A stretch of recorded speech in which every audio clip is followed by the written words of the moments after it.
പറ്റിപ്പോയത് എന്താണെന്ന് വെച്ചാൽ കുറച്ച് ആളുകൾക്കൊക്കെ പിടികിട്ടിയിട്ടുണ്ടെന്ന് തോന്നുന്നു.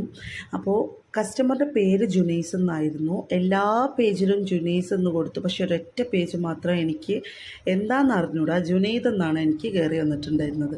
അത് ഉറക്കപ്പിച്ചിൽ എഡിറ്റ് ചെയ്തുകൊണ്ടാണോ എന്നൊന്നും അറിഞ്ഞൂടാ. ജുനൈദ് എന്നാണ് ഞാൻ ഫസ്റ്റ് പേജ് കൊടുത്തിട്ടുണ്ടായിരുന്നത്. പിന്നെ ഒന്നും നോക്കിയില്ല, മാറ്റി പ്രിൻ്റ് ഔട്ട് എടുത്തു, വീഡിയോ എടുത്തു, ആൾക്ക് അയച്ചു കൊടുത്തു. ആൾ ഹാപ്പിയാണ്, സാറ്റിസ്ഫൈഡ് ആണ്, ഞാനും ഹാപ്പിയാണ്. അപ്പോൾ നമുക്ക് ആ വീഡിയോ ഒന്ന് കണ്ടാലോ. चला एक ऐसी नज़्म कहूँ जो लफ्ज़ कहूँ